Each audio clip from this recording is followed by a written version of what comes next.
آپ صلی اللہ علیہ وسلم فرماتے ہیں کہ یا ایھا الناس انا خلقناکم من ذکر و انثی وجعلنا شعوبا وقبائل لتعارفوا ان اکرمکم عند اللہ اتقاکم، اے لوگوں ہم نے تم کو پیدا کیا ایک مرد اور عورت سے، ہم نے تم میں خاندان اور قبیلے بنائے ہیں تاکہ تم آپس میں پہچانے جاؤ۔ پھر آپ صلی اللہ علیہ وسلم فرماتے ہیں کہ لا فضل لعربی علی عجمی ولا لعجمی علی عربی الا بالتقوی وکلکم من آدم وآدم خلق من التراب، اے لوگوں کسی کالے کو گورے پر، کسی گورے کو کالے پر، کسی عجمی کو کسی عربی پر، کسی عربی کو کسی عجمی پر کوئی فضیلت حاصل نہیں ہے، تم تمام کے تمام آدم سے بنا مٹی سے بنائے گئے ہو، تم میں مکرم وہ ہے جو تم میں سب سے زیادہ تقوی رکھنے والا ہے۔ پھر آپ صلی اللہ علیہ وسلم فرماتے ہیں حقوق اللہ، یعنی اللہ کے حقوق ادا کرنے کی وہاں پر تاکید فرماتے ہیں، انسانی مساوات کا درس دیتے ہیں وہاں پر۔ آپ فرماتے ہیں کہ اے لوگوں آج کے بعد تم پر تمہارے بھائی کا خون حرام ہے، تم میرے بعد ایک دوسرے کی گردنیں نہ مارتے پھرنا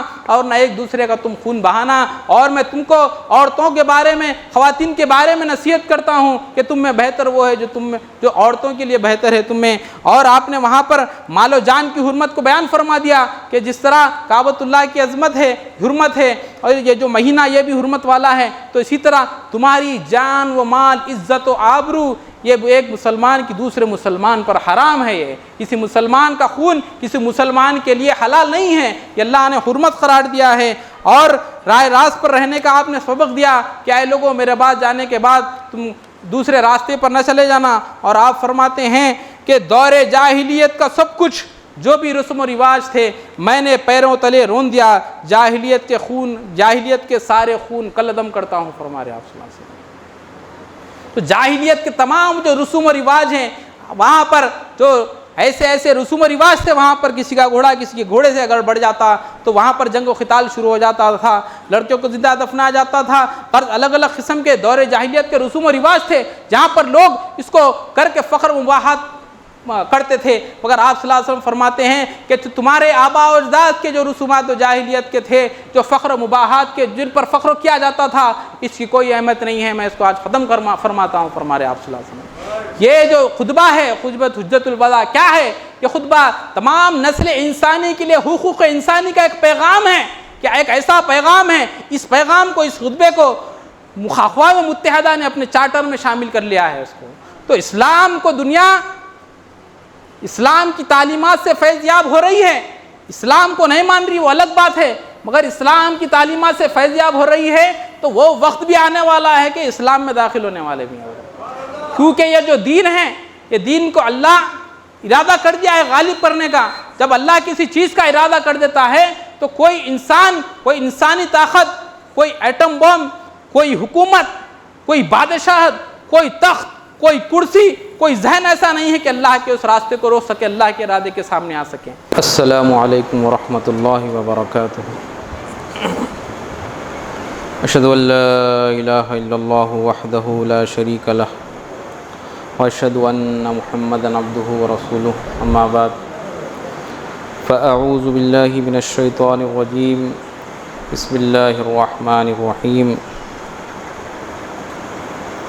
وقال انی ذاہب الی ربی سیہدین رب هب لی من الصالحین فبشرناہ بغلام حلیم فلما بلغ معه السعی قال یا بنی انی ارى فی المنام انی اذبحک فانظر ماذا ترى قال یا ابت افعل ما تؤمر ستجدنی ان شاء اللہ من الصابرین فلما اسلما وتلہ للجبین ونادیناہ ان یا ابراہیم قد صدقت الرؤیا انا كذلك نجزی المحسنین ان هذا لهو البلاء المبین وفدیناہ بذبح عظیم وترکنا علیہ فی الآخرین سلام علی ابراہیم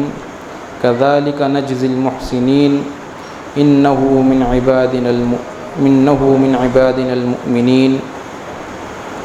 صدق اللہ العظیم۔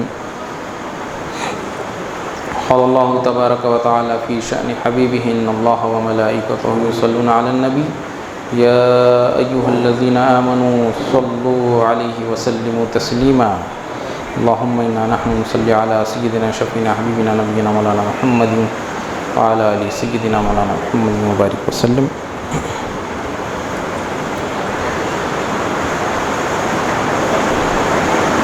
ہجری تقویم کے حساب سے آخری مہینہ ہے یہ اسلامی سال کا ذو الحجہ،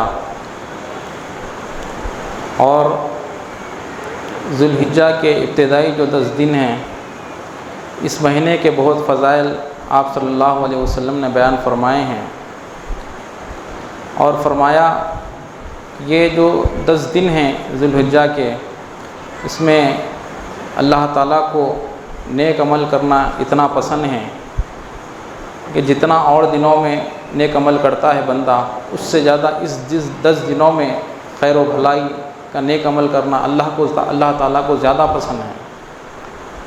تو صحابہ کرام نے پوچھا کہ یا رسول اللہ کا جہاد سے بھی افضل ہے؟ تو آپ صلی اللہ علیہ وسلم نے فرمایا ہاں، مگر وہ شخص جو اپنے جان و مال کے ساتھ جہاد میں گیا اور شہید ہو گیا، مگر اس کے علاوہ، یعنی جہاد جو اسلام کا اہم رکن ہے، اگر اس جہاد میں اگر شہید ہو جاتا ہے مگر اس کا مرتبہ زیادہ ہے اس 10 دنوں میں جو اعمال کرنے سے ہے۔ اور قرآن کریم میں اللہ پاک فرما رہا ہے کہ والفجر ولیال عشر، قسم فجر کی اور اس 10 راتوں کی۔ تو بعض مفسرین نے کہا ہے کہ اس سے مراد 10 راتوں سے مراد یہ ذو الحجہ کے یہ 10 دن ہیں جس میں صوم و صلات اور قیام کے ساتھ کثرت سے عبادت کی جاتی ہے اس میں۔ اور اسلام کے جو مہینے ہیں، یہ جو 12 مہینے ہیں، یہ مہینے 1400 سال پہلے یا 1500 سال پہلے یہ ترتیب نہیں دیے گئے ہیں، بلکہ اللہ تعالیٰ قرآن میں ایک جگہ فرماتا ہے کہ جب سے ہم نے دنیا و زمین آسمان کو پیدا کیا ہے تب سے ہی ہم نے ان 12 مہینوں کے ناموں کو رکھ دیا ہے، فرما اللہ پاک۔ تو اس مہینوں کی مناسبت سے مہینوں کی بھی الگ الگ خصوصیت ہیں، اور اس مہینے کی خصوصیت ایک تو قربانی ہے، اور دوسرا ہے حج بیت اللہ، جو اسلام کے 5 رکن میں سے ایک اہم رکن ہے، اللہ کے گھر کا حج کرنا۔ تو اس وجہ سے بھی اس مہینے کی زیادہ فضیلت آتی ہے، اور اسی مہینے میں قربانی کا بھی ذکر ہے، اور لوگ اسی مہینے میں قربانی کرتے ہیں۔ تو اسی کو یہاں پر بیان کیا گیا ہے ان آیتوں میں، سورہ صافات میں، یہ وقال انی ذاہب الی ربی سیہدین، ابراہیم علیہ السلام نے کہا کہ میں تو میرے رب کے راستے کی طرف جاؤں گا میں۔ ربی حبلی من الصالحین فبشرناہ بغلام حلیم، اے میرے رب مجھ کو نیک اولاد دے، فبشرناہ بغلام علیم۔ تو اللہ پاک فرماتا ہے کہ ہم نے ان ابراہیم علیہ السلام کو ایک حلیم الطبع بردبار لڑکے کی بشارت دی۔ فلما بلغ معہ السعی قال یا بنی انی اری فی المنام انی اذبحک فانظر ماذا تری۔ تو جب وہ لڑکا کھیل کود کی کام کاج کی عمر کو پہنچا تو باپ نے بیٹے سے کہا کہ میں نے خواب میں دیکھا ہے کہ میں تجھ کو ذبح کر رہا ہوں، پس بتلا تمہاری کیا رائے ہے؟ قال یا ابت افعل ما تؤمر ستجدنی ان شاء اللہ من الصالحین، اے میرے باپ آپ کو جو حکم ہوا ہے وہ کر گزریں، انشاءاللہ اللہ نے اگر چاہا تو آپ مجھ کو صابرین میں سے پاؤ گے۔ فلما اسلما وتلہ للجبین، پس جب دونوں نے اس حکم کو مانا تو انہوں نے بیٹے کو پیشانی کے بل لٹا دیا۔ وَنَادَيْنَاهُ أَن يَا ابراہیم، اور ہم نے ابراہیم کو آواز دی کہ اے ابراہیم، قد صدقت الرؤیا انا كذلك نجزي المحسنین، تحقیق تم نے خواب کو سچ کر دکھایا، اسی طرح ہم نیکی کرنے والوں کو بدلہ دیتے ہیں۔ ان هذا لهو البلاء المبین، یقیناً یہ ایک کھلی آزمائش ہے۔ وفدیناہ بذبح عظیم، اور ہم نے اس کے بدلے میں ایک ذبح عظیم رکھا ہے۔ وترکنا علیہ فی الآخرین، اور ہم نے اس کو آگے آنے والوں کے لیے رکھ چھوڑا ہے۔ سلام علی ابراہیم، اور ابراہیم پر سلامتی ہو۔ وَكَذَلِكَ نَجْزِي الْمُحْسِنِينَ، اسی طرح ہم محسن بندوں کو ہم جزا دیتے ہیں۔ إِنَّهُ مِنْ عِبَادِنَا الْمُؤْمِنِينَ، یقیناً وہ ہمارے مومن بندوں میں سے ہیں۔ تو یہ جو آیات ہیں ابراہیم علیہ السلام کا جو واقعہ ہے قربانی کا، اس میں سورہ صافات میں اس کو بیان کیا گیا ہے کہ ابراہیم علیہ السلام جو طبعی طور پر عمر کے ایک بڑے حصے کو پہنچ چکے تھے، تو اس وقت 86 سال کچھ عمر ہو چکی تھی آپ کی، تو آپ نے اللہ سے دعا کی کہ اے اللہ مجھ کو اولاد دے، یعنی اولاد بھی ایسی اولاد کی دعا کر رہے ہیں کہ نیک اولاد۔ تو اللہ تعالیٰ نے ان کی اس دعا کو سنا اور ان کو ایک بیٹے کی بشارت دی جو حلیم یعنی بردبار ہے، فرما بردار ہے۔ کیونکہ ابراہیم علیہ السلام نبی ہیں اور اللہ تعالیٰ انبیاء و رسول کو آزمائش اور ابتلا سے آزماتا ہے، دیکھتا ہے، اور کوئی شخص بغیر آزمائش کے منزل کو طے نہیں کر سکتا انہیں۔ ایک تو آزمائش ایک دنیاوی لحاظ سے بھی انسانوں کو بھی آزمائش ہے کہ جس طرح انسان اپنی روزی روٹی کے لیے ملک کو چھوڑ دیتا ہے، احباب عزیز و اقارب بیوی بچوں کو چھوڑ کر کسی اور مقام پر چل جاتا ہے، تو بھی یہ بھی ایک قسم کی قربانی ہے دنیاوی لحاظ سے، کیونکہ اپنے اقربا کو چھوڑ کر جانا انسان کے اوپر بہت بڑا گراں گزرتا ہے۔ مگر دنیا کے لیے جو آزمائش ہوتی ہے یا دنیا کے لیے انسان جو قربانی دیتا ہے وہ دنیا میں ہی ختم ہو جاتی ہے اس کی قربانی۔ مگر جو قربانی دین کے لیے اللہ کی راہ میں جو قربانی کی جاتی ہے تو اللہ تعالیٰ اس قربانی کا اجر دیتا ہے اور اس قربانی کے عمل کو باقی بھی رکھ دیتا ہے۔ کہ آج دیکھیے حج کا موسم ہے، لوگ صفا و مروہ کے درمیان سعی کر رہے ہیں، جس کو اللہ تعالیٰ فرماتا ہے کہ ان الصفا والمروۃ من شعائر اللہ۔ تو یہ جو اللہ کے شعائر نشانیوں میں سے ہے جو فرما رہا اللہ، کیوں فرمایا؟ کیونکہ ابراہیم علیہ السلام جب اولاد ہوئی آپ کو تو اللہ کے حکم سے ہی آپ اپنی بیوی اور بیٹے کو عرب کی سرزمین بے آب و گیاہ غیر ذی زرع، یہاں پر کوئی کھیتی باڑی کا انتظام نہیں ہے، نہ کوئی پانی کا انتظام ہے وہاں پر، بلکہ ہر طرف ریگستان ہے، سخت دھوپ ہے، ایسے علاقے میں آپ اللہ کے حکم سے اپنے بیٹے اور بیوی کو وہاں چھوڑ دیتے ہیں۔ تو وہاں پر اس قربانی کو اللہ تعالیٰ ان کو یہ قربانی پسند آتی ہے ان کی، حضرت حاجرہ علیہ السلام کا وہاں پر یہ دوڑنا اللہ کو وہاں پسند آتا ہے، تو اللہ تعالیٰ اس کو فرماتا ہے کہ من شعائر اللہ، یہ ہماری نشانیوں میں سے ہے۔ تو الغرض جو شخص اللہ کے لیے جو عمل کرتا ہے تو اللہ تعالیٰ اس کا بدلہ عطا کرنے والا ہے، اور جو عمل اللہ کے لیے ہوتا ہے اللہ کے علاوہ کوئی اس کا بدلہ اور کوئی اس کی جزا نہیں دے سکتا۔ اگر کوئی اللہ کے لیے عمل کر رہا ہے اور اس کا بدلہ اس کی جزا لوگوں سے چاہ رہا ہے تو وہ دوسرے معنوں میں اس عمل کو نہیں سمجھا ہے حقیقت میں، کیونکہ جب تک انسان کے اندر اس کے عمل میں اخلاص نہیں آتا، اخلاص پیدا نہیں ہوتا، تو اس کا عمل بھی اللہ تک نہیں پہنچ سکتا۔ قربانی کے تعلق سے اللہ فرما رہا ہے کہ لن ینال اللہ لحومها ولا دماؤها ولکن ینالہ التقوی منکم، کہ اے لوگوں قربانی کا گوشت اور خون اللہ تک ہرگز نہیں پہنچتا، مگر پہنچتا ہے تو وہ تقوی ہے جو اللہ تک پہنچتا ہے تمہارا۔ تو یہ جو قربانی کرنے کا مقصد کیا ہے؟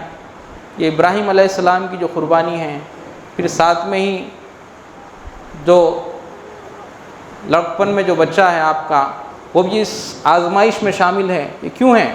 کیونکہ دنیا میں آپ صلی اللہ علیہ وسلم فرماتے ہیں کہ دنیا میں جس قدر جتنے زیادہ آزمائش و ابتلائیں آئے ہیں، مصیبتیں، وہ انسانوں میں انبیاء پر آئے ہیں، اور انبیاء پر سب سے زیادہ جو مصیبتیں اور آزمائش آئی ہیں وہ مجھ پر آئی ہے، فرمایا آپ صلی اللہ علیہ وسلم۔ تو حضرت ابراہیم علیہ السلام بھی ایک اولو العزم نبی ہیں آپ، اور آپ صلی اللہ علیہ وسلم کے جد ہیں نسب کے لحاظ سے۔ تو اسی طرح اللہ تعالیٰ ان کی جو قربانی ہے اس قربانی کو اللہ نے پسند فرمایا، اور پسند فرما کر اللہ نے اپنی اس کتاب میں اس کا ذکر بھی کیا ہے کہ جب اللہ تعالیٰ نے ان کی اس دعا کو سنا تو اللہ نے بیٹے کی بشارت دی۔ تو وہ بیٹا جب کچھ عمر کو پہنچ گیا، فلما بلغ معہ السعی، سعی کہتے ہیں کوشش کرنے کو، تو ایک تو 14-15 سال اس کی عمر کو بھی کہہ سکتے ہیں، یا کچھ کام کاج کی عمر کو پہنچ گیا۔ تو جب وہ حالت ہو گئی، وہ عمر ہو گئی حضرت اسماعیل علیہ السلام کی، تو اللہ تعالیٰ وہاں پر اور ایک آزمائش دے رہا ہے اپنے بندے کے لیے، کیونکہ دنیا میں انسان کو اپنی اولاد اپنی جان سے پیاری ہوتی ہے، اس سے زیادہ عزیز ہوتی ہے۔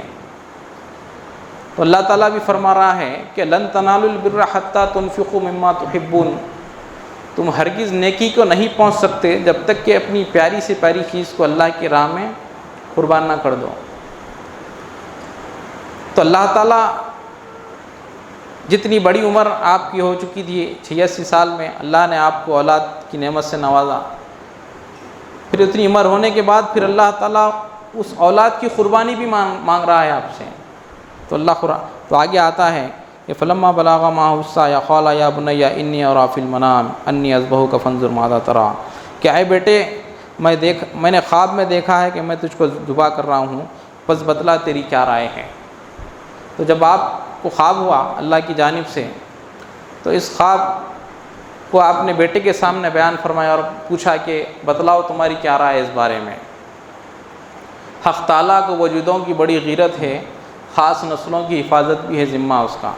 حضرت قبلہ عالم فرماتے ہیں کہ اللہ تعالیٰ جس شخص کو کسی کام کے لیے چن لیتا ہے تو اس کو اس کام کے لیے تیار بھی کرتا ہے اسی قدر جس قدر ہونا چاہیے انہیں۔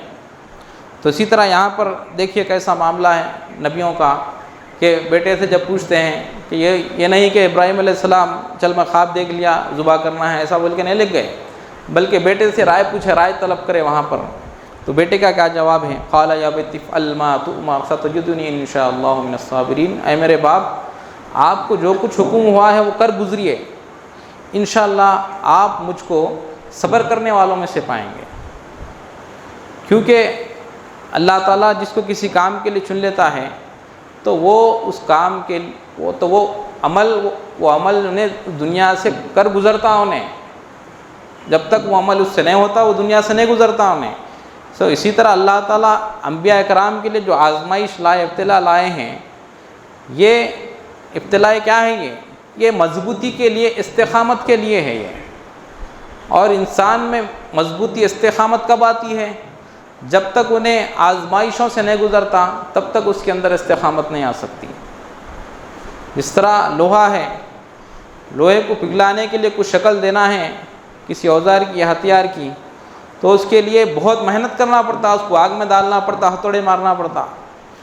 تو اسی طرح جب انسان کسی کام کے لیے بننا ہے، اللہ کے کام کے لیے، تو انہیں چپ یوں ہی نہیں بن جاتا کچھ دنوں میں، کچھ سیکنڈوں میں، بلکہ اللہ تعالیٰ اس کو پے در پے بتدریج اس کی روحانی ربوبیت کرتا ہے اور اس کو مقامات سے گزارتا ہے۔ گزارتے ہوئے ایک وقت آتا ہے انہیں اس مقام پر اللہ کے کام کرنے کے مقام کے قابل پہنچ جاتا ہے، پھر وہ دنیا سے وہ کام کر کے گزر جاتا ہے۔ تو اسی طرح انبیاء کرام کے ساتھ ساتھ جو انبیاء کرام کی اولاد ہے وہ بھی بہت اللہ تعالیٰ کے احکام کی فرما بردار تھی۔ تو یہاں پر اگر کوئی اور ہوتا تو وہ کہہ کر کچھ انکار کر سکتے تھا کہ آپ کیا خواب دیکھ لیے کہ کیا دیکھ لیے کہ اس سے کیا تعلق ہے میرا۔ اور خواب کے تعلق سے کچھ اہم باتیں بھی عرض کر دوں آپ کے سامنے کہ جو خواب ہے یہ خواب الگ الگ قسم کے ہیں۔ ایک خواب اللہ کی جانب سے ہوتا ہے تو اس کو بشارت کہتے ہیں، اور ایک خواب شیطانی خواب ہوتا ہے جس میں وساوس وغیرہ کچھ الگ الگ طریقے کے ضرر پہنچنے والی چیزیں انسان کو دکھائی جاتی ہیں، اس کے تعلق سے آپ صلی اللہ علیہ وسلم نے فرمایا کہ اگر کوئی تم میں سے برا خواب دیکھے تو دائیں طرف لیفٹ سائڈ میں 3 مرتبہ تھو یعنی زبان سے تھوک نکالے کھکار دیں اور پھر سیدھے ہاتھ کروٹ لے کر سو جائے، اللہ سے دعا کرے، اس سے پناہ مانگے۔ اور ایک حدیث میں آتا ہے کہ اٹھ کر 2 رکعت نماز ادا کرے اور اس برے خواب سے اللہ کی پناہ مانگے اور اس خواب کو کسی سے بیان نہ کرے۔ اور ایک خواب ہے انسان کا خیالی خواب کہ اکثر کچھ زیادہ کھا لیا پی لیا انہیں تو ایک بے خوابی میں کچھ اس کو آتے رہتے خواب آج۔ تو یہ خواب کی اقسام ہے یہ۔ اور اس کے علاوہ حضرت قبلہ عالم فرماتے ہیں کہ کسی انسان کا خواب کسی انسان کے اوپر حجت نہیں ہے۔ اگر کوئی خواب دیکھ رہے ہیں تو اس خواب کی بنا پر کسی کو عمل کے لیے تیار کر رہے یا اس کو مجبور کر رہے انہوں، تو یہ غلط چیز ہے یہ، کیونکہ انسان کا جو خواب ہوتا ہے وہ خواب اس کے لیے ہوتا ہے، کسی اور کے لیے نہیں ہوتا۔ مگر انبیاء و رسول کا جو خواب ہے اور مامور من اللہ کا خواب ہے یہ لوگوں کے لیے حجت ہوتا ہے۔ صرف انبیاء و رسول کا آنا تو بند ہو گیا، آپ صلی اللہ علیہ وسلم آخری نبی ہیں، مگر اس امت میں اولیاء اللہ آتے رہتے ہیں۔ اس اولیاء اللہ میں جو وقت کے امام، جو وقت کے ولی رہتے ہیں، جو ان کو اللہ مرتبہ ولایت پر فائز کرتا ہے، تو اس خواب جو ان کا خواب ہوتا ہے اللہ ان کو دکھاتا ہے تو وہ خواب لوگوں کے لیے حجت ہوتا ہے۔ کسی اور کا خواب کسی اور کے لیے حجت نہیں ہے، بلکہ اس کے ذاتی عمل کے لیے ہے وہ بس۔ تو اسی طرح آپ صلی اللہ علیہ وسلم نے خواب ہی کی بنا پر مکے سے مدینہ کی طرف آپ ہجرت فرمائیں۔ اور بشارت کے تعلق سے آتا ہے کہ آپ صلی اللہ علیہ وسلم فرمائیں کہ لم یبقى من النبوۃ الا المبشرات، کہ نبوت سے کچھ باقی نہیں رہا سوائے مبشرات کے۔ تو صحابہ کرام پوچھتے ہیں یا رسول اللہ وما المبشرات، کہ مبشرات کیا ہیں؟ تو آپ صلی اللہ علیہ وسلم فرماتے ہیں کہ الرؤیا الصالحہ، کہ نیک خواب اس کو بشارت کہا گیا ہے، یہ مبشرات ہیں۔ اور ایک حدیث میں آیا ہے کہ جو نیک خواب ہیں، جو اچھے خواب ہیں، یہ نبوت کے 46واں حصہ ہے فرمایا گیا ہے۔ تو خواب کی اسلام میں بہت بڑی اہمیت ہے۔ اسی طرح اور ایک جگہ سورہ یوسف میں اللہ تعالیٰ یوسف علیہ السلام کے خواب کو بیان فرمایا، وہاں پہ الف لام را سے اللہ نے وہاں پر ابتدا کی ہے اس سورت کی۔ تو اس خواب ہی کی بنا پر تقریباً جو سورہ ہے وہ خوابوں کی اس پر چلتا ہے وہاں پر۔ تو پھر یہ بھی جو معاملہ ہے یہ بھی خواب پر ہی ہے۔ اور یہ جو خواب و بشارات ہیں، اور بشارت نیک انسان کو نیک عمل کے لیے ہوتی ہے، کیونکہ جو نیک انسان رہتا اس کا جو دل ہے وہ نیک عمل کی طرف راغب ہوتا اور انہیں وہ نیک عمل کر کے وہ نیکی کا کام کر کے سکون پاتا انہیں۔ مگر جو شریر اور بدمعاش شخص جو انسان رہتا انہیں برے کام برے عمل کر کے انہیں سکون پاتا انہیں۔ تو اسی طرح یہاں پر جو یہ خواب و بشارات ہیں، جو ابراہیم علیہ السلام کو جو خواب ہوا ہے، یہ کیا ہے خواب؟ یہ کیونکہ اللہ تعالیٰ کی طرف سے ان کے دل پر سکونت اور اطمینان نازل ہو چکا تھا اور ان کو اس کی حقیقت معلوم ہو چکی تھی کہ یہ جو لڑکا ہے میں نے اللہ سے مانگا ہے، یہ میں نے بنا لیا، میں خود پیدا نہیں کر لیا، بلکہ اللہ سے دعا کرا، استجاب کرا، منادی کرا، تو اللہ نے مجھ سن کر اللہ نے بیٹا عطا کیا۔ تو اللہ جب بیٹا عطا کیا ہے تو اللہ ہی اپنی چیز کو مانگ رہا ہے، تو اس وجہ سے ابراہیم علیہ السلام اس قربانی دینے سے پیچھے نہیں ہٹے۔ تو جب ایک مسلمان ایک مومن قربانی فلسفے قربانی کے راز سے واقف ہو جاتا ہے، کیا ہے وہ راز؟ کہ اللہ کی دی ہوئی چیز جب اللہ کی راہ میں دینے کا وقت آ جائے تو بغیر کسی ہچکچائے اللہ کی راہ میں دے دیا تو انہیں فلسفے قربانی سے واقف ہو گیا، انہیں فلسفے ایثار سے واقف ہو گیا۔ اسی فلسفے ایثار، اسی فلسفے قربانی کو حضور اکرم صلی اللہ علیہ وسلم نے صحابہ کرام کے اندر وہاں پر پیوست کر دیا ان کے دلوں میں، کہ اسی فلسفے قربانی سے جب آپ صحابہ کرام واقف ہو گئے کوئی اپنے قیمتی باغات کو اسلام کے لیے وقف کر دیے، کوئی اپنی جائیداد دے دیے، جائیداد کے علاوہ حتیٰ کہ سب کچھ لٹانے کے بعد جو ان کا جو جسم ہے، اپنی جان ہے، وہ بھی دین اسلام کے لیے لگا دیا انہوں۔ تو جو شخص اللہ کی یعنی جو بھی پیسہ کما رہا انہیں، جو بھی آل و اولاد ہے اس کی یا جائیداد ہے، یا اس کا کچھ بنانے میں انسان کا کچھ عمل دخل ہے کیا؟ کچھ نہیں ہے انسان کا عمل دخل، مگر اس کو ایک شیطان کا دھوکہ ہے کہ یہ میرا پیسہ ہے، یہ میری جائیداد ہے، میرا گھر ہے، میری اولاد ہے۔ تو اس انسانی دھوکے میں پڑنے کے بعد انسان کیا ہوتا؟ وہ شیطانی دھوکے کی وجہ سے وہ انہیں قربانی کرنے کی وجہ سے پیچھے ہٹ جاتا انہیں۔ تو جب اس راز سے واقف ہو گئے فلسفہ قربانی سے، تو وہاں پر صحابہ کرام نے اس قربانی کرنے سے بے دریغ نہیں کیا۔ اسی طرح نبی جو رسول ہوتے ہیں وقت کے، یہ کوئی عام لوگ نہیں ہوتے ہیں، بلکہ ان کا مقام و مرتبہ جو اس زمانے کے لوگ ہوتے ہیں، ہر حیثیت سے، ہر لحاظ سے، ہر سطح سے ان کا مقام بلند و مرتبہ ہوتا ہے۔ اس امت میں جو امت کا جو نبی رہتا ہے، انہیں جسمانی طور سے اور روحانی طور سے کسی بھی لحاظ سے لے لو، انہیں امت سے انہیں آگے رہتا ہے انہیں۔ تو اسی طرح ابراہیم علیہ السلام کی جو قربانی ہے کہ بیٹے سے پوچھتے ہیں کہ فنظر ماذا ترا، کہ بتا تیری کیا رائے ہے، تو ابراہیم علیہ السلام کے بیٹے بھی فرماتے ہیں کہ اے باپ، آپ کو جو حکم ہوا ہے وہ کر گزریں، کہ آپ مجھ کو یقیناً اللہ نے چاہا تو صابرین میں سے پاؤ گے۔ کہ فیضان نظر تھا کہ مکتب کی کرامت تھی کہ سکھلائے کس نے اسماعیل کو آداب فرزندی، یعنی جو آداب فرزندی ہے کہ کس نے سکھلائی ہے، یہ اللہ کی جانب سے ہے۔ یہ جو انسان کے جو اخلاق ہیں، یہ اخلاق کہاں سے آتے ہیں؟ انسان کے اخلاق کی یا انسان کے اعمال کی بنیاد غذا ہوتی ہے۔ جب غذا پاک ہو جاتی ہے، جب غذا لقمہ حلال اس کے اندر جاتا ہے، تو یہ جو اللہ نے جو تمام جو چیزیں بیان کی ہے اپنے آگے روحانی ربوبیت کے ترقی کے لیے، تو خود بخود کے اس کے اندر پیدا ہونا شروع ہو جاتے ہیں۔ تو ایک لقمہ حلال ضروری ہے، دوسری جو چیز ہے وہ ہے صحبت، کیونکہ نوح علیہ السلام کا بیٹا وہ بھی نبی کا بیٹا ہے، تو انہیں وہ صرف صحبت کی وجہ سے انہیں نبوت کو کھو دیا، انہیں صحبت بد میں نوح کا بیٹا شان پیغمبری کو کھو دیا۔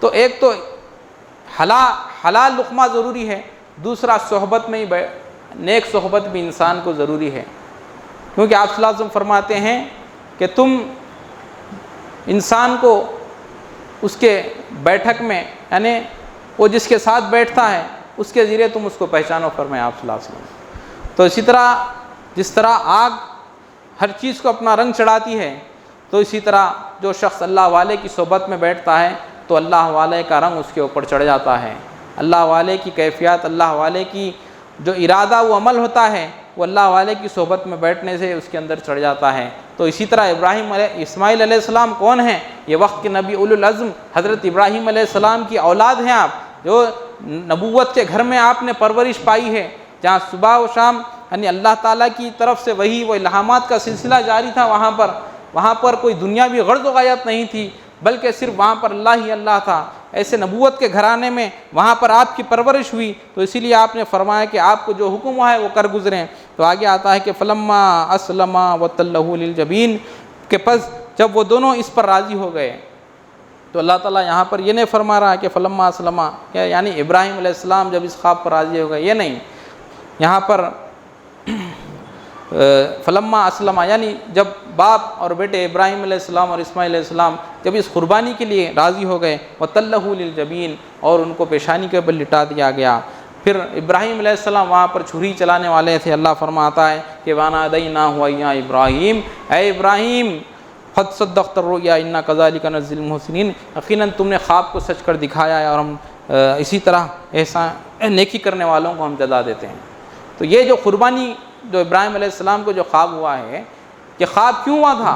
کیونکہ یہ ایک ابتلا تھی، جس کو اللہ تعالیٰ آگے فرماتا ہے کہ إِنَّ هَذَا لَهُوَ الْبَلَاءُ الْمُبِينُ، یہ تو ایک کھلی آزمائش ہے۔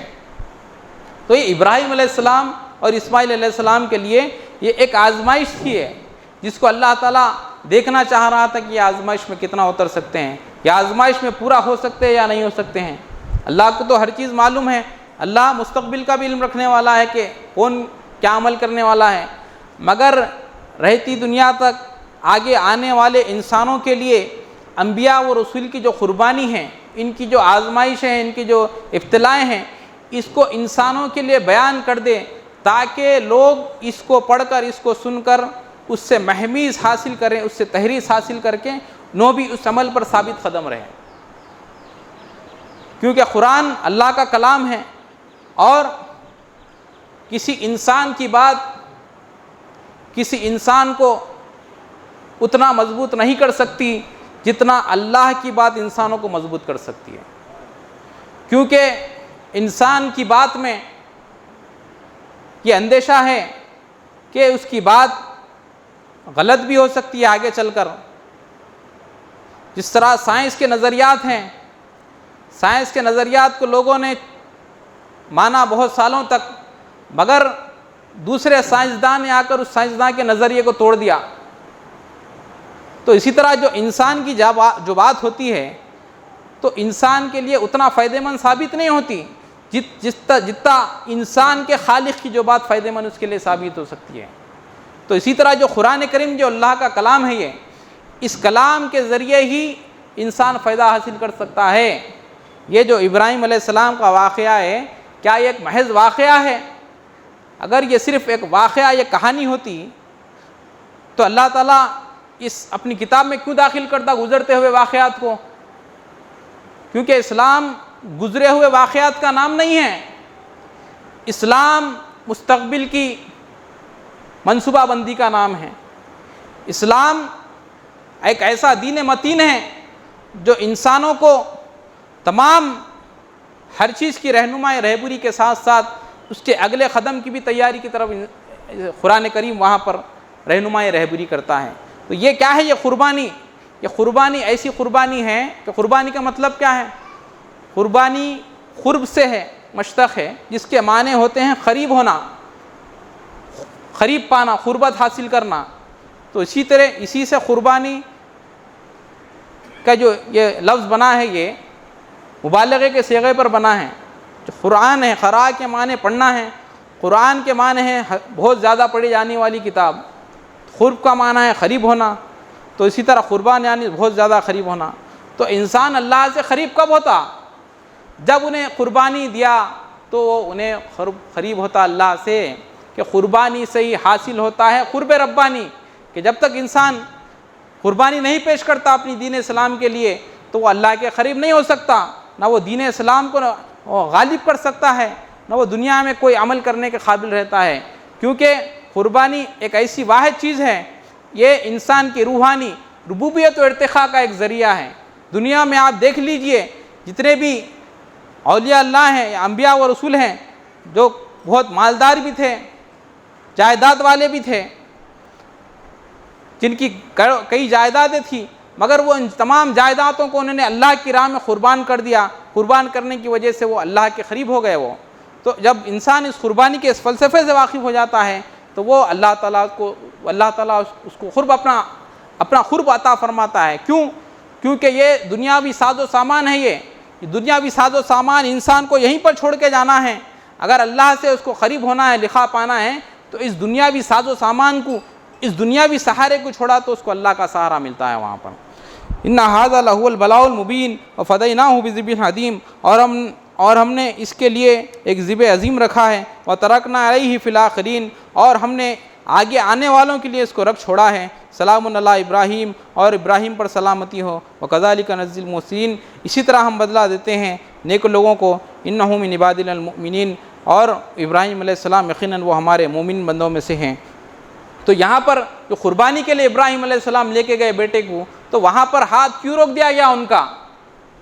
اللہ نے وہاں پر قربانی وہاں پر کیوں روک دی؟ اور جو قربانی ہے، یہ قربانی ہر مذہب میں، ہر دین میں اللہ نے رکھا ہے، اور یہ جو بھی قربانی ہے اس کا ذکر اللہ تعالیٰ اور ایک آیت میں بھی فرماتا ہے کہ وَجَعَلْنَا مَنْسَكًا لَكُمْ وَبَهِيمَةَ الْأَنْعَامِ، اور ہم نے تمہارے لیے قربانی رکھی ہے اور چوپایوں کی قربانی بھی فرما رہا۔ تو یہ جو قربانی ہے یہ ہر مذہب میں، اسلام سے قبل بھی رائج تھی قربانی، دیگر مذاہب میں بھی۔ تو اور یہ جو ابراہیم علیہ السلام کو اللہ نے روک دیا وہاں پر آواز دے کر، تو اس کی کیا وجہ ہے وہاں پر روکنے کی؟ کیونکہ اگر وہاں پر قربانی ہو جاتی تو وہاں پر دین ابراہیم علیہ السلام کا مکمل نہیں تھا وہاں پر، عبادات مکمل نہیں تھی، شریعت مکمل نہیں تھی، کتاب مکمل نہیں تھی، جزوی شکل میں آ رہی تھی۔ تو اسی طرح ابراہیم علیہ السلام بھی تمام عالم کے لیے، تمام ہر کسی کے لیے نہیں آئے آپ، بلکہ آپ ایک مخصوص ایک قوم کے لیے آپ مبعوث ہوئے ہیں۔ تو اسی طرح جہاں وہاں پر شریعت مکمل نہیں تھی، دین مکمل نہیں تھا، نبوت مکمل نہیں تھی، تو وہاں پر قربانی کیسا مکمل ہو سکتی تھی؟ تو اللہ تعالیٰ نے وہاں پر ہاتھ ابراہیم علیہ السلام کا روک دیا اور فرمایا کہ وَتَرَكْنَا عَلَيْهِ فِي الْآخِرِينَ، ہم نے آگے آنے والوں کے لیے اس قربانی کو چھوڑ دیا ہے۔ تو وہ کیا ہے قربانی؟ وہ ذبح عظیم ہے۔ وہ ذبح عظیم سے مراد کیا ہے؟ یہ جو جانور ہے، جانور کی قربانی کرنا ذبح عظیم نہیں ہے، بلکہ جو انسان کی جو قربانی ہے یہ اصل قربانی ہے۔ اور وہاں پر کربلائے معلیٰ میں 10 محرم الحرام کو حضرت امام حسین رضی اللہ تعالیٰ عنہ آپ نے اپنے کنبے کے ساتھ جو شہادت دی ہے، یہ ذبح عظیم ہے۔ یہ کر ہی دیتے ذبح ابراہیم اسماعیل کو، تو نے روکا ہاتھ ان کا، یہ تمنا حسین۔ خواب ابراہیم ایک ارہاس تھا، حسین ابن حیدر اس کی تعبیر ہے۔ اسی طرح دین اسلام، یہاں پر شریعت مکمل ہے، یہاں پر کتاب اللہ کی یہاں مکمل ہے، احکامات مکمل ہے، یہاں پر ایثار، تو یہاں پر اللہ تعالیٰ کو ضروری تھا کہ ایثار و قربانی کو بھی مکمل کر دیا جائے اس مکمل دین میں۔ تو اللہ تعالیٰ وہ فدیہ عظیم کو یہاں پر آگے وہاں پر ذکر کر دیا ہے، اور اللہ تعالیٰ فرما رہا ہے کہ سلام علی ابراہیم، کہ سلامتی ہو ابراہیم پر۔ اور ہم اسی طرح بدلا دیتے ہیں نیک لوگوں کو، اور وہ ہمارے یقیناً مومن بندوں میں سے ہیں۔ تو اللہ تعالیٰ کب فرما رہا ہے کہ مومن بندوں میں سے ابراہیم علیہ السلام کو، جب یہ اس آزمائشوں سے، یہ ابتلا سے، اس منازل سے گزر رہے ہیں، تو اللہ تعالیٰ فرما رہا ہے کہ یقیناً وہ مومن بندوں میں سے ہمارے۔ تو اسی طرح لوگ تو بول لیتے ہیں کہ ہم اللہ کے بندے ہیں، وہ بے شک ہیں، مگر اللہ بولنا کہ تو میرا بندہ ہے، یعنی انسان بول لینا بڑی بات نہیں ہے۔ تو اللہ کب بولتا بندہ ہے؟ جب وہ بندے کی منازل سے گزرتا ہے، انہیں صبغت اللہ کی منزلوں کو پار کرتا ہے، تو وہاں پر انہیں بولتا ہے، وہاں پر اللہ تعالیٰ فرماتا ہے ہاں یقیناً تو میرا بندہ ہے۔ تو یہ جو مہینہ ہے یہ حج کا مہینہ ہے۔ یہ تو یہاں پر یہ حج بیت اللہ کیا ہے؟ حج بیت اللہ اسلام کا ایک عظیم رکن ہے۔ حج کا مطلب ہوتا ہے قصد کرنا، ارادہ کرنا۔ تو یہ جو حج ہے، جو بیت اللہ کیا ہے؟ یہ اللہ کا گھر ہے۔ یہ کعبہ کا مطلب ہوتا ہے کہ جو انسان کا جو ٹخنا ہے اس کو کعب کہتے ہیں۔ کعب اس لیے کہتے ہیں کہ یہ ابھرا ہوا ہے جسم، یعنی جو ٹخنی جو اس کی ہڈی ہے وہ ابھری ہوئی رہتی ہے۔ اسی طرح جب اللہ تعالیٰ نے دنیا کو بنایا تو جب زمین پر صرف پانی ہی پانی تھا، تو صرف بیت اللہ جہاں پر آج عمارت بنی ہوئی ہے، وہ اس ٹائم پہ وہاں پر ایک ابھری ہوئی زمین تھی، اس کو عربی میں کعب کہا جاتا ہے۔ تو اسی وجہ سے بھی اس کا نام کعبہ پڑا ہے، اور اس کا نام، اس کے کئی نام احادیث میں گزارے گئے ہیں، بتلائے گئے ہیں۔ اور ایک جگہ اللہ تعالیٰ فرماتا ہے کہ ان اول بیت وضع للناس للذی ببکۃ مبارکا وہدی للعالمین، کہ ان اول بیت، دنیا کا وہ پہلا گھر، وضع للناس، لوگوں کے لیے نکالا گیا ہے، للذی ببکۃ مبارکا وہدی للعالمین، جو للذی ببکۃ مبارکا، جو مبارک ہے، بکہ، یعنی اس کا اور ایک نام بکہ بتایا گیا ہے، وہدی للعالمین، اور تمام عالمین کے لیے یہ ہدایت بنا کر بھیجا گیا ہے۔ تو یہ بکہ کا اور ایک مطلب ہوتا ہے، مکہ کا ایک مطلب یہ ہے کہ دشمن کی گردن توڑنے والا۔ تو یہ جو بیت اللہ ہے، اللہ کا جو گھر ہے، اللہ کا گھر کوئی اپنے انسانی ہاتھوں سے نہ ٹوٹ سکا۔ یہ اللہ کے گھر ہونے کی دلیل ہے یہ کہ ابراہ اس زمانے میں یمن سے ایک بڑا لشکر لے کر آیا کعبۃ اللہ کو گرانے کے ناپاک ارادے سے، تو اللہ تعالیٰ وہاں پر اس کو نیست و نابود کر دیا۔ ابراہ آیا تھا مست ہاتھی کا لشکر لے کر، اور زام تھا کہ مسمار کروں گا کعبہ، رب کعبہ نے نہ لی کچھ مدد، اور بوں کی خود بلا ڈال کے لشکر کو تباہ کر ڈالا۔ تو یہ جو بیت اللہ ہے، اللہ کا گھر ہونے کی دلیل یہ ہے کہ یہ اللہ تعالیٰ نے وہاں پر عربوں سے بھی مدد نہیں لی، بلکہ خود اپنے ایک لشکر کے ذریعے اللہ تعالیٰ نے خود وہاں پر اس لشکر کو ختم کر دیا۔ کہ جو گھر، یعنی جو گھر والا جو ہوتا ہے، جس کا گھر ہوتا ہے، جو گھر کا مالک ہوتا ہے، وہی اس گھر کی حفاظت کرتا ہے۔ تو یہ جو گھر ہے، یہ اللہ کا گھر ہونے کی دلیل یہ ہے کہ اللہ نے اپنے بندوں سے اس کو بچانے کے لیے کوئی مدد نہیں لی، بلکہ اللہ نے خود اس کی حفاظت کی ہے، اور اس لشکر کو اللہ پاک نے ختم کر دیا۔ اور قرآن پاک میں اللہ فرماتا ہے کہ اذن للناس بالحج یاتوک رجالا وعلی کل ضامر یاتین من کل فج عمیق، اور تم لوگوں میں حج کا بلند آواز سے اعلان کرو، وہ تمہارے پاس پیدل اور تمام دبلے اونٹوں پر سوار حاضر ہو جائیں گے جو دور دراز کے راستوں سے آتے ہیں۔ تو اللہ تعالیٰ حج کا اعلان کرنے کا بھی حکم دیا ہے قرآن میں، اور یہ حج بیت اللہ ہے، یہ حج بیت اللہ 1400 سال سے جاری نہیں ہے، بلکہ یہ جب سے دنیا شروع ہوئی ہے، جب سے یہ اللہ کا گھر ہے، جب سے یہ اللہ کے گھر کا حج جاری ہے۔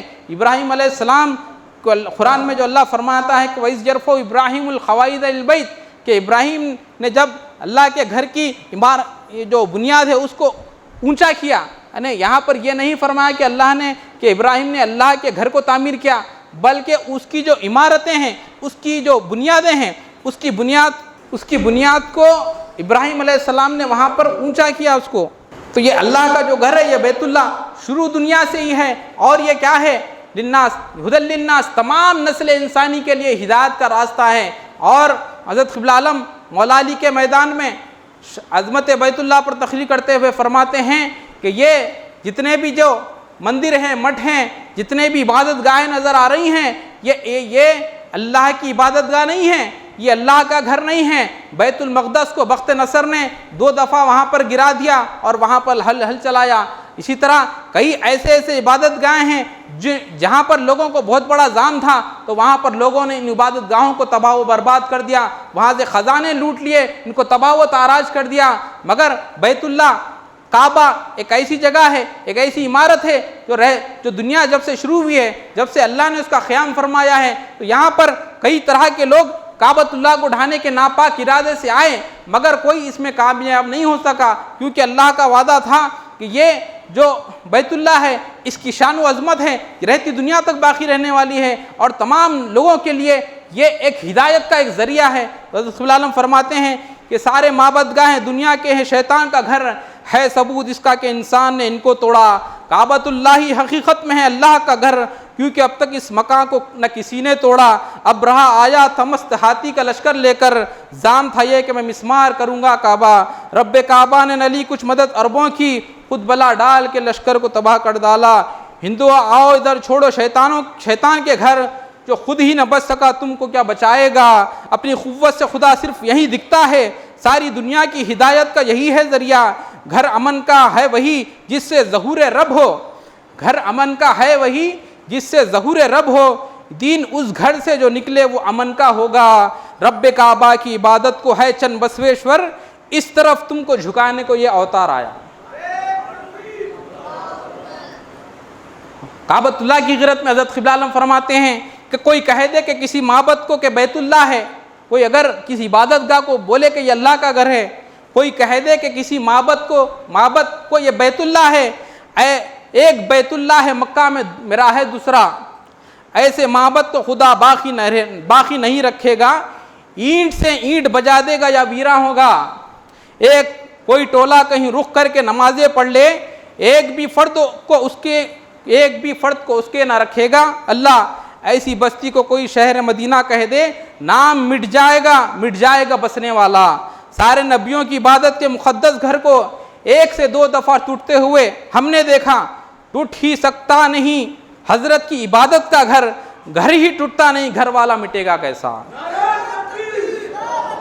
حق نے مکے کو دوامی کا وسیقہ دے کر اپنا اظہار کیا جگ میں بجا کر ڈنکا۔ تو جس طرح اللہ کا جو گھر ہے وہ گھر ہی نہیں ٹوٹ سکتا، تو گھر کو بنانے والا کیسا ٹوٹ سکتا ہے، کیسا فنا ہو سکتا ہے۔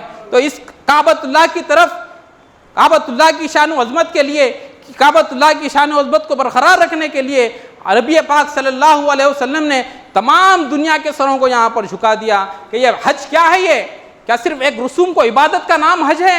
نہیں، دنیا سے، پوری دنیا کے کونے کونے سے لوگ لاکھوں کی تعداد میں جمع ہو رہے ہیں، اور کیسا جمع ہو رہے ہیں، وہاں پر لباس کی کوئی قید نہیں ہے، یعنی وہاں پر اللہ تعالیٰ سب کو ایک ہی لباس میں لا دیا ہے، اور کسی قوم و قبیلے کی کوئی وہاں پر قید نہیں ہے، بلکہ اللہ تعالیٰ سب کو ایک ہی صف میں کھڑا کر دیا ہے۔ اللہ تعالیٰ وہاں پر خاندان، قبیلہ، گورا، کالا، امیر و غریب، ان تمام جاہلیت کے رسومات کو وہاں پر برقرار ختم کر دیا، اور کعبۃ اللہ میں ایک ہی صف میں ہر قوم کے، ہر قبیلے کے، ہر ملک کے، ہر زبان کے جاننے والے، الگ الگ کلچر کے ماننے والے اور الگ الگ رسم و روایت کے رکھنے والے ایسے لوگوں کو، ایسے مسلمانوں کو اللہ تعالیٰ نے ایک ہی جگہ جمع کر کے اپنی توحید کا درس دے رہا ہے، اپنی وحدانیت کا درس دے رہا ہے، اپنی روحانیت کا درس دے رہا ہے۔ یہ ہدی للعالمین ہونے کا ثبوت ہے۔ کیا کوئی دنیا میں ایسی معبد گاہ ہے، کیا دنیا میں کوئی ایسی عبادت گاہ ہے جو لوگوں کو، دنیا میں تمام لوگوں کے دنیا کو ایک جگہ، ایک ہی وقت میں، ایک ہی آواز پر وہاں پر جمع کر سکیں؟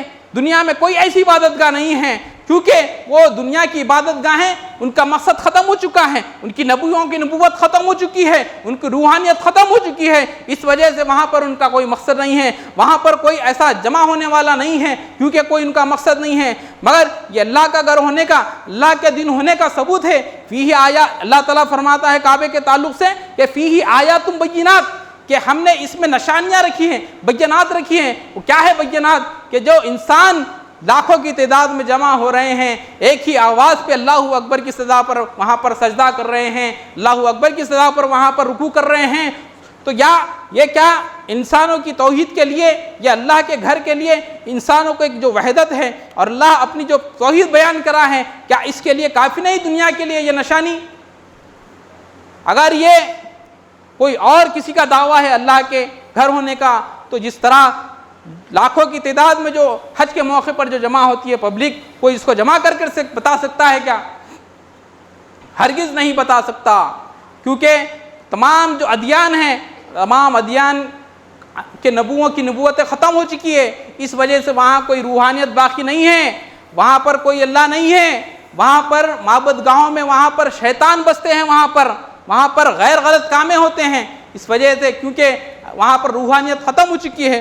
روحانیت اگر کہیں ہے تو صرف اسلام میں ہے، اور اسلام میں بھی جو اللہ کا جو گھر ہے، اس کے تعلق سے اللہ فرماتا ہے کہ فَلْيَعْبُدُوا رَبَّ هَذَا الْبَيْتِ، کہ اے لوگوں تمہیں چاہیے کہ اس گھر کے رب کی عبادت کرے۔ اور انسان جو عبادت کر رہا ہے وہ بیت اللہ کی عبادت نہیں کر رہا، جہاں پر اپنا سر جھکا رہا ہے تو اس کی عبادت نہیں ہے وہ، بلکہ وہ عبادت اللہ کی ہے۔ یہ جو بیت اللہ، اللہ کا جو گھر ہے، اس اللہ جو بنانے والا، جو گھر کا بنانے والا ہے، اس کی عبادت ہے وہاں پر۔ یہ نہیں کہ یہ مسلمانوں کے سامنے ایک عمارت ہے، وہ لوگ اس کی عبادت کر رہے ہیں، عمارت کی، ایسا نہیں ہے، بلکہ اللہ تعالیٰ کا حکم، اللہ کی عبادت اللہ کے لیے ہے۔ صرف وہاں پر اللہ تعالیٰ نے اس کو قبلہ بنایا ہے، بیت اللہ کو تمام عالم اسلام کے لیے۔ قبلہ یعنی جو سامنے جو چیز رہتی ہے اس کو قبلہ کہا جاتا ہے۔ یہ قبلہ کیا ہے؟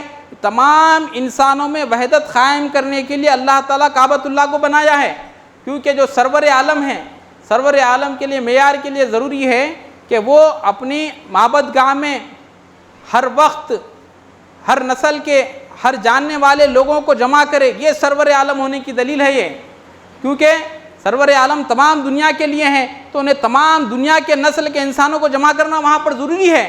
تو یہ بیت اللہ کیا ہے؟ یہ بیت اللہ قبلہ ہے، یہ جہاں پر اس طرف رخ کر کے نماز پڑھی جاتی ہے یہ اور اللہ تعالیٰ فرماتا ہے کہ فَوَلُّوا وُجُوهَكُمْ شَطْرًا، تم اپنے چہروں کو بیت اللہ کی طرف پھیر لو۔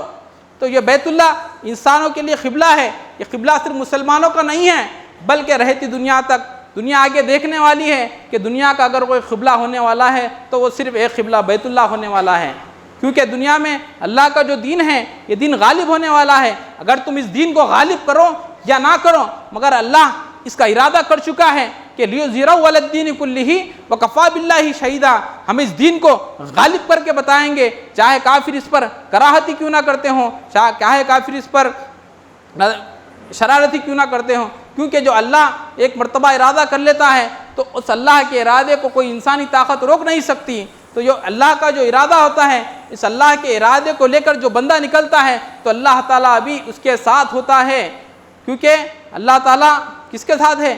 اللہ تعالیٰ مومن بندوں کے ساتھ ہے۔ ابراہیم علیہ السلام جب اللہ تعالیٰ کے احکامات کی پابندی میں آپ نکلے تو اللہ تعالیٰ ان کے ساتھ ہو گیا۔ تو اللہ تو ہے، مگر اللہ خصوص اس کے ساتھ ہوتا ہے جو اس کے کام کو آگے لے کر بڑھتا ہے۔ اسی طرح جو حکومت کا جو آدمی ہوتا ہے، حکومت اس کو ہر طرح سے ساتھ دیتی ہے، ہر قسم کی سہولیات فراہم کرتی ہے، تو اسی طرح جو اللہ کا بن جاتا ہے، جو اللہ کا ہو جاتا ہے، تو اللہ بھی ہر طرح سے اس کا ساتھ دینے کے لیے آگے آتا ہے۔ کیونکہ دنیاوی جب دنیا میں دیکھتے ہیں آپ کوئی حکومت اس کا ہر طرح سے ساتھ دیتی ہے، تو کیا اللہ کا کام اگر لے کے تم اٹھیں گے دنیا میں، تو کیا اللہ تمہارے کو خالی چھوڑ دینے والا ہے؟ کہ جو حکومتیں جو اپنی دنیاوی کام کے لیے اس کے آدمی کو نہیں چھوڑ رہی، تو کیا تم یہ گمان کر رہے ہو کہ جب اللہ کے کام کے لیے تم اٹھیں گے تو اللہ تمہارے کو چھوڑنے والا ہے؟ ہرگز چھوڑنے والا نہیں ہے، بلکہ اللہ تمہارے ساتھ ہے۔ ہاں یہ بات الگ ہے، نظر نہیں آ رہا ہے، کیونکہ اگر انسان کو اگر نظر آ جائے تو انسان کا کیا ہے؟ ایمان بالغیب ہے، تو اسی ایمان جو بالغیب ہے انسان کا، ایمان بالغیب پہ چلتے ہوئے انہیں عمل کرتا ہے، تو ایک منزل ایک ایسی آتی ہے کہ وہاں پر اللہ کا اظہار بھی ہو جاتا ہے اس کے سامنے۔ تو یہ بیت اللہ کیا ہے؟ یہ بیت اللہ اللہ کے عظمت کا اظہار ہے، یہ اللہ کی روحانیت کا اظہار ہے، اور اللہ کی جو توحید ہے اس کا اظہار ہے یہ۔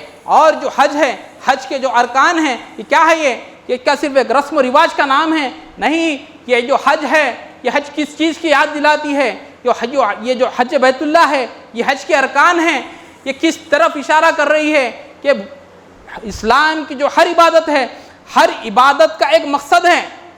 یہ نہیں کہ صرف مسلمان اللہ نے بول دیا کہ نماز پڑھ لو، نماز پڑھ لیے گھر کو چل گئے، روزہ رکھ لیے رمضان کے ہو گیا، حج کر لیے ہو گیا ختم، اتنا ہی تھا، ایسا نہیں ہے۔ بلکہ اللہ تعالیٰ نے اسلام کے ہر حکم میں، اسلام کے ہر عمل میں اللہ تعالیٰ نے وہاں پر ایک راز پوشیدہ رکھا ہے، اللہ تعالیٰ نے ایک روحانی مخفی عمل کو رکھا ہے۔ اللہ نے وہ مخفی عمل کیا ہے؟ وہ اسلام کے جو جواہر اربع ہے، یہ جواہر اربع اس میں آپ کو نظر آئیں گے۔ تبلیغ و ہجرت و غزوات جو ہے، یہ کیا ہے؟ یہ تمام کے تمام یہ جو جواہر ہیں، یہ اسلام اپنے اندر یہ پیدا کرنے کی ضرورت ہے۔ جو لوگ حج بیت اللہ کا جو طواف کر رہے ہیں اور پھر سعی کر رہے ہیں، جو صفا و مروہ کے درمیان دوڑ رہے ہیں، پھر وہاں پر عرفات میں جمع ہو رہے ہیں ایک ہی وقت میں، اور پھر وہاں سے شیطان کو کنکریاں مارنے جا رہے ہیں، پھر حلق کرا رہے ہیں، قربانی دے رہے ہیں، یہ عمل کیا ہے؟ یہ عمل انسان کو بتدریج یہ جو قربانی ہے، یہ جو حج بیت اللہ کا طواف ہے، جس طرح تمام دنیا کے مسلمان حج بیت اللہ کے درمیان کیا کر رہے ہیں؟ طواف کر رہے ہیں اللہ کے گھر کی طرف۔ تو یہ طواف، یہ جو حج ہے، یہ طواف کرنا تم کو اس بات کی طرف بلا رہا ہے، بتا رہا ہے مسلمانوں کہ یہ جو اللہ کا گھر جو تم طواف کر رہے ہو، اس گھر کے طواف کی طرف تمام دنیا کے لوگوں کو لا لو، کیونکہ یہی اللہ کا گھر ہے، کسی اور اللہ کا گھر ہونے والا نہیں ہے۔ تو جو صحیح ہے، جو صفا مروہ کے درمیان جو دوڑ رہے ہیں، تو کیا ہے یہ صحیح؟ صحیح کا مطلب ہوتا ہے کوشش کرنا، آگے بڑھنا۔ تو اے لوگوں، دین اسلام دین متین کی بنیاد کے لیے، اس کے غلبے کے لیے، اس کو نافذ کرنے کے لیے تم آگے بڑھو۔ یہاں پر جس طرح تم طواف کر لیے اللہ کی طرف بلانے کے لیے، وہاں پر روحانیت انسان کو حاصل ہو جاتی ہے، تو وہاں پر اس روحانیت کو لے کر انہیں صحیح کرنا ہے، جد و جہد کرنا ہے، کوشش کرنا ہے وہاں پر۔ تو کوشش کے بعد وہاں پر بیچ میں کئی شیطانی طاغوتی طاقتیں آتی ہے، تو طاغوتی طاقتوں کو کیا کرنا ہے؟ طاغوتی طاقتوں کو وہاں پر اس کے شر سے بچنا ہے اور اس کو ختم کر دینا ہے۔ جس طرح پتھر ہے، اگر انسان کو آپ پتھر ماریں گے تو پتھر سے زخمی ہو جائیں گا وہ، تو اسی طرح شیطان کو اگر زخمی کرنا ہے تو اللہ کی طاقت سے ہی زخمی کر سکتے، آپ کسی اور طاقت سے نہیں کر سکتے، کیونکہ شیطان کا جو عمل ہے اللہ کے عمل کے بالمقابل ہے۔ تو جب تم اللہ کے عمل کے ساتھ اپنا عمل ملا لو گے تو شیطان تمہارے سامنے یا تمہارے پیچھے آنے سے بھی ڈر جائے گا وہ۔ تو صحابہ کرام جب اس طواف، سعی، رمل، جمرات سے جب واقف ہو گئے، تو صحابہ کرام نے حج بیت اللہ کے طواف کے ساتھ ساتھ اس اسلام کو کعبۃ اللہ، مکے، مدینے کے علاوہ جزیرے عرب سے نکال کر اس طواف کرنے والوں نے ملک شام کی طرف گیا، ملک ایران کی طرف گئے، سندھ کی طرف آئے، حتیٰ کہ جزائر میں چل گئے، مغربی ممالک میں چل گئے، اور لوگوں کو وہاں سر پکڑ کے لائے اور حج بیت اللہ کی طرف وہاں انہوں نے چھوڑ دیا ان کو وہاں پر۔ تو یہ اللہ کی عظمت کی نشانی ہے یہ حج بیت اللہ۔ اور یہ حج ہے، یہ کیا ہے؟ حج کا مطلب کیا ہے؟ حج کا مطلب ہوتا ہے ارادہ کرنا، قصد کرنا۔ جب تم اللہ کے گھر کی طرف ارادہ کر لیے، حج کر لیا، آپ ہو گیا، پھر اگر یہ ہو گیا ایک سال میں ایک بار حج ہو گیا، ایام معدودات ہیں، تو پھر آپ جب اللہ کے راستے کا ارادہ کر لیے، مطلب اللہ کے تبلیغ دین کے اللہ کے دین کی تبلیغ، اللہ کے دین کو غالب کرنے کا ارادہ کر لیے ہیں آپ، تو اللہ تعالیٰ اس ارادے کو تکملہ کرنے والا ہے آپ کے لیے۔ کیونکہ جو چیز غالب ہونے والی ہے وہ غالب ہو کے رہتی ہے وہ۔ اور کعبۃ اللہ کے بہت سے فضائل ہیں۔ آپ صلی اللہ علیہ وسلم ایک حدیث میں بیان فرماتے ہیں کہ بیت اللہ پر ہر دن 120 برکتیں نازل ہوتی ہیں، 60 رحمتیں طواف کرنے والوں پر، 40 رحمتیں نماز پڑھنے والوں پر، اور 20 رحمتیں ان باتوفیق مردان خدا کو حاصل ہوتی ہیں جو خانہ کعبہ کو صرف دیکھتے ہیں۔ اور ایک حدیث میں آیا ہے کہ النظر الی الکعبۃ عبادہ، کہ کعبے کو دیکھنا عبادت ہے۔ اور ایک حدیث میں آیا ہے کہ آسمان اور زمین کے پیدائش کے وقت پانی کی سطح سب سے پہلے کعبے کا مقام نمودار ہوا، پھر اس کے بعد زمین پھیلا دی گئی، کیونکہ جس طرح کعبۃ اللہ اس کے معنی ابھرے ہوئے کے ہیں، اسی طرح اسلام کیا ہے؟ اسلام سرزمین عرب سے ابھرا ہے، مکے سے ابھرا ہے۔ اور مکہ کیا ہے؟ مکہ دین اسلام کے جو نبی ہیں اور رسول ہیں، خاتم النبیین ہیں، رحمت للعالمین ہیں، شفیع المذنبین ہیں، آپ کا جائے ولادت ہے۔ جس طرح دین اسلام مکے سے ابھرا اور آپ صلی اللہ علیہ وسلم کی ولادت وہاں سے ہوئی ہے،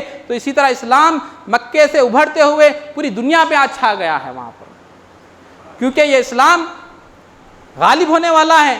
اور مبارک ہے وہ لوگ جو اس کام میں آگے آتے ہیں اور اس کام میں آگے بڑھ چڑھ کر اپنا حصہ لیتے ہیں، کہ اللہ تعالیٰ کسی کا محتاج نہیں ہے، بلکہ اللہ اپنا کام آپ کرنا خود جانتا ہے۔ مگر جو شخص اگر اس میں آ جاتا ہے اس کام میں تو وہ مبارک ہے انہوں۔ اور وہاں پر آپ صلی اللہ علیہ وسلم عرفات کے میدان میں خطبہ دیتے ہیں، تاریخی خطبہ، اور ایک ایسا خطبہ ہے جو رہتی دنیا تک تمام لوگوں کے لیے ایک ہدایت ہے، اور حقوق انسانی کے لیے ایک ایسے نکات آپ نے بیان فرمائے ہیں کہ دنیا میں کسی نے آج تک نہیں بیان فرمائے وہاں پر۔ اور آپ صلی اللہ علیہ وسلم فرماتے ہیں کہ یا ایھا الناس انا خلقناکم من ذکر و انثی وجعلنا شعوبا وقبائل لتعارفوا ان اکرمکم عند اللہ اتقاکم۔ اے لوگوں، ہم نے تم کو پیدا کیا ایک مرد اور عورت سے، ہم نے تم میں خاندان اور قبیلے بنائے ہیں تاکہ تم آپس میں پہچانے جاؤ۔ پھر آپ صلی اللہ علیہ وسلم فرماتے ہیں کہ لا فضل لعربی علی عجمی ولا لعجمی علی عربی الا بالتقوی وکلکم من آدم وآدم خلق من التراب۔ اے لوگوں، کسی کالے کو گورے پر، کسی گورے کو کالے پر، کسی عجمی کو کسی عربی پر، کسی عربی کو کسی عجمی پر کوئی فضیلت حاصل نہیں ہے، تم تمام کے تمام آدم سے مٹی سے بنائے گئے ہو۔ تم میں مکرم وہ ہے جو تم میں سب سے زیادہ تقوی رکھنے والا ہے۔ پھر آپ صلی اللہ علیہ وسلم فرماتے ہیں حقوق اللہ، یعنی اللہ کے حقوق ادا کرنے کی وہاں پر تاکید فرماتے ہیں، انسانی مساوات کا درس دیتے ہیں۔ وہاں پر آپ فرماتے ہیں کہ اے لوگوں، آج کے بعد تم پر تمہارے بھائی کا خون حرام ہے، تم میرے بعد ایک دوسرے کی گردنیں نہ مارتے پھرنا اور نہ ایک دوسرے کا تم خون بہانا۔ اور میں تم کو عورتوں کے بارے میں، خواتین کے بارے میں نصیحت کرتا ہوں کہ تم میں بہتر وہ ہے جو عورتوں کے لیے بہتر ہے تم میں۔ اور آپ نے وہاں پر مال و جان کی حرمت کو بیان فرما دیا کہ جس طرح کعبۃ اللہ کی عظمت ہے، حرمت ہے، اور یہ جو مہینہ یہ بھی حرمت والا ہے، تو اسی طرح تمہاری جان و مال، عزت و آبرو، یہ ایک مسلمان کی دوسرے مسلمان پر حرام ہے۔ یہ کسی مسلمان کا خون کسی مسلمان کے لیے حلال نہیں ہے، یہ اللہ نے حرمت قرار دیا ہے۔